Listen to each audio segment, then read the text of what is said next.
Hi hello ಎಲ್ಲರಿಗೂ ನಮಸ್ಕಾರ.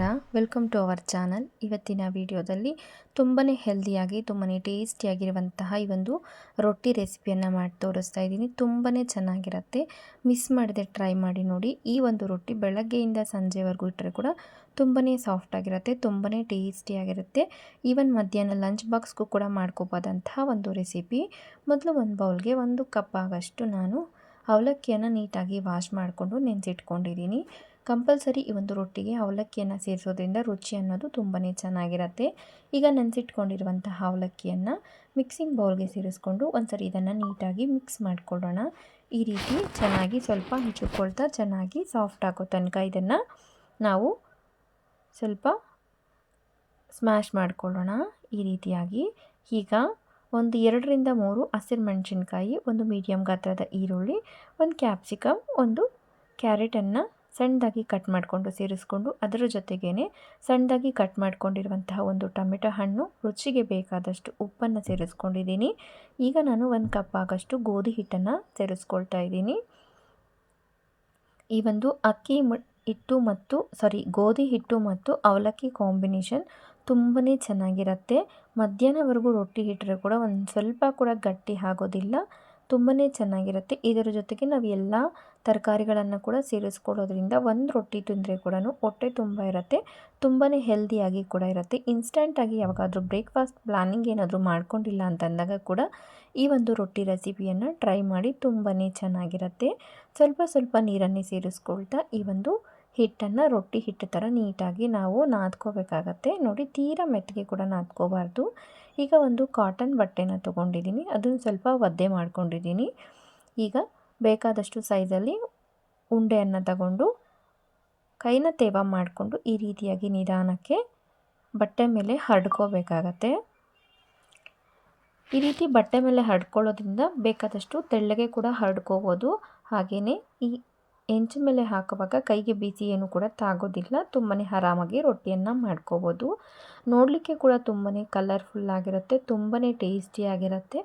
ಒಂದು ತಿನ್ನೋರು 2 ತಿಂತಾರೆ, ಅಷ್ಟೊಂದು ರುಚಿಯಾಗಿರುತ್ತೆ ಈ ಒಂದು ಅವಲಕ್ಕಿ ಗೋಧಿ ಹಿಟ್ಟಿನ ರೊಟ್ಟಿ. ಮಿಸ್ ಮಾಡದೆ ನೀವು ಕೂಡ ಈ ಒಂದು ರೊಟ್ಟಿ ರೆಸಿಪಿಯನ್ನು ಟ್ರೈ ಮಾಡಿ. ನಿಮ್ಮ ಮನೆಯವರು ಕೂಡ ಎಲ್ಲರೂ ಕೂಡ ಇಷ್ಟಪಟ್ಟು ತಿಂತಾರೆ.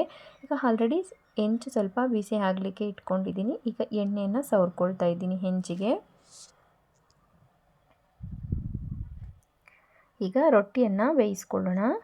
ಸ್ಟವನ್ನು ರೊಟ್ಟಿ ಬೇಯಿಸ್ಕೊಳ್ಳೋವಾಗ ಕಂಪಲ್ಸರಿಯಾಗಿ ಲೋ ಟು ಮೀಡಿಯಮ್ ಫ್ಲೇಮಲ್ಲಿ ಅಡ್ಜಸ್ಟ್ ಮಾಡಿಕೊಂಡು ರೊಟ್ಟಿಯನ್ನು ಬೇಯಿಸ್ಕೋಬೇಕು. ತೀರಾ ಹೈ ಫ್ಲೇಮಲ್ಲಿ ಇಟ್ಟಿದ್ದೀವಿ ಅಂತಂದರೆ ರೊಟ್ಟಿ ಕಲರ್ ಚೇಂಜ್ ಆಗಿಬಿಡುತ್ತೆ, ಒಳಗಡೆವರೆಗೂ ನೀಟಾಗಿ ಬೆಂದಿರೋದಿಲ್ಲ. ಯಾವುದೇ ರೊಟ್ಟಿಯನ್ನು ಮಾಡಿಕೊಂಡಾಗ ಕೂಡ ನಾವು ಸ್ಟವನ್ನು ಲೋ ಫ್ಲೇಮಲ್ಲಿ ಇಟ್ಕೊಂಡು ರೊಟ್ಟಿಯನ್ನು ಎಷ್ಟು ನಿಧಾನವಾಗಿ ಬೇಯಿಸ್ಕೊಳ್ತೀವೋ ಅದರಲ್ಲಿ ರೊಟ್ಟಿಯ ರುಚಿ ಅನ್ನೋದು ಅಡಗಿರುತ್ತೆ, ತುಂಬಾ ಚೆನ್ನಾಗಿರುತ್ತೆ. ಈ ರೀತಿಯಾಗಿ ನಿಧಾನವಾಗಿ ರೊಟ್ಟಿಯನ್ನು ಲೋ ಫ್ಲೇಮಲ್ಲಿ ಇಟ್ಕೊಂಡು ಬೇಯಿಸ್ಕೊಳ್ಳೋದ್ರಿಂದ ಮಧ್ಯ ಮಧ್ಯದಲ್ಲಿ ಒಂದು ಸ್ವಲ್ಪ ಎಣ್ಣೆಯನ್ನು ಕೂಡ ಹಚ್ಕೊಂಡು ರೊಟ್ಟಿ ಕಂಪ್ಲೀಟಾಗಿ ಚೆನ್ನಾಗಿ ಬೇಯೋ ತನಕ ಚೆನ್ನಾಗಿ ಇದನ್ನು ಬೇಯಿಸ್ಕೊಂಡು ನಾವು ಇದನ್ನು ಸರ್ವ್ ಮಾಡ್ಕೊಬಿಡ್ಬೋದು. ತುಂಬಾ ಚೆನ್ನಾಗಿರುತ್ತೆ.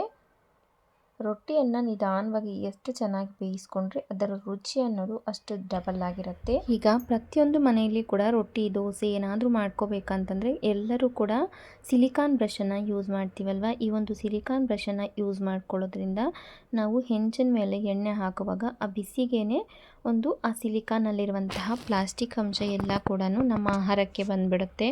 ಸೊ ಅದ್ರ ಬದಲಿಗೆ ನಾವು ಮನೆಯಲ್ಲೇ ತೆಂಗಿನ ನಾರಿರುತ್ತೆ ಅಲ್ವಾ, ಅದನ್ನು ಬಳಸ್ಕೊಂಡು ನಾವು ಆರಾಮಾಗಿ ಬ್ರಷನ್ನು ಬೇಕು ಅಂತಂದಾಗ ಒಂದು 2 ನಿಮಿಷದಲ್ಲಿ ಈಸಿಯಾಗಿ ಕೂಡ ಮಾಡ್ಕೊಂಬಿಡ್ಬೋದು. ಈ ಒಂದು ಬ್ರಷ್ನ ಯಾವ ಥರ ಮಾಡ್ಕೊಳ್ಳೋದು ಅಂತ ನಾನು ನನ್ನ ವಿಡಿಯೋನಲ್ಲಿ ಆಲ್ರೆಡಿ ಮಾಡಿ ತೋರಿಸಿದ್ದೀನಿ. ಯಾರಿಗಾದ್ರೂ ಇಂಟ್ರೆಸ್ಟ್ ಇದೆ ಒಂದ್ಸರಿ ಚೆಕ್ ಮಾಡಿ ನೋಡಿ. ಆದಷ್ಟು ಈ ಒಂದು ಬ್ರಷನ್ನು ಯೂಸ್ ಮಾಡಲಿಕ್ಕೆ ಟ್ರೈ ಮಾಡಿ ನೋಡಿ. ಈ ಒಂದು ರೊಟ್ಟಿ ರೆಸಿಪಿಗೆ ಯಾವುದೇ ಚಟ್ನಿ ಇರ್ಬೋದು, ಉಪ್ಪಿನಕಾಯಿ ಇರ್ಬೋದು, ಬೇರೆ ಏನೂ ಇಲ್ಲ ಅಂತಂದರೆ ಕೂಡ ಇದರಲ್ಲೇ ಕೂಡ ಕಡಿಮೆ ಖಾರ ತಿಂತೀವಿ ಅನ್ನೋರಿಗೆ ಇದರಲ್ಲೇ ಇರುವಂತಹ ಸ್ಪೈಸ್ನೆಸ್ ಕೂಡ ಸಾಕಾಗುತ್ತೆ, ತುಂಬಾ ಚೆನ್ನಾಗಿರುತ್ತೆ. ಮಿಸ್ ಮಾಡದೆ ಈ ಒಂದು ರೆಸಿಪಿಯನ್ನು ನೀವು ಕೂಡ ಟ್ರೈ ಮಾಡಿ ನೋಡಿ. ನಿಮ್ಮ ಮನೆಯಲ್ಲಿ ಮಕ್ಕಳಿಂದ ದೊಡ್ಡವರವರೆಗೂ ಎಲ್ಲರೂ ಕೂಡ ಇಷ್ಟಪಟ್ಟು ತಿಂತಾರೆ. ಇವನ್ ಬ್ರೇಕ್ಫಾಸ್ಟ್ಗೂ ಮಾಡ್ಕೋಬೋದು, ಮಧ್ಯಾಹ್ನದ ಲಂಚ್ಗೂ ಮಾಡ್ಕೋಬೋದು, ಇನ್ ಕೇಸ್ ನೈಟ್ ಡಿನ್ನರ್ಗೂ ಕೂಡ ಮಾಡ್ಕೋಬೋದಂತಹ ಒಂದು ಅದ್ಭುತವಾದಂತಹ ಹೆಲ್ದಿ ರೆಸಿಪಿಯನ್ನು ಟ್ರೈ ಮಾಡಿ ನೋಡಿ. ವಿಡಿಯೋ ಇಷ್ಟ ಆಗಿದ್ದಲ್ಲಿ ಲೈಕ್ ಮಾಡಿ, ಶೇರ್ ಮಾಡಿ, ಚಾನಲ್ನ ಸಬ್ಸ್ಕ್ರೈಬ್ ಮಾಡಿ, ಸಪೋರ್ಟ್ ಮಾಡಿ. Thank you so much for watching.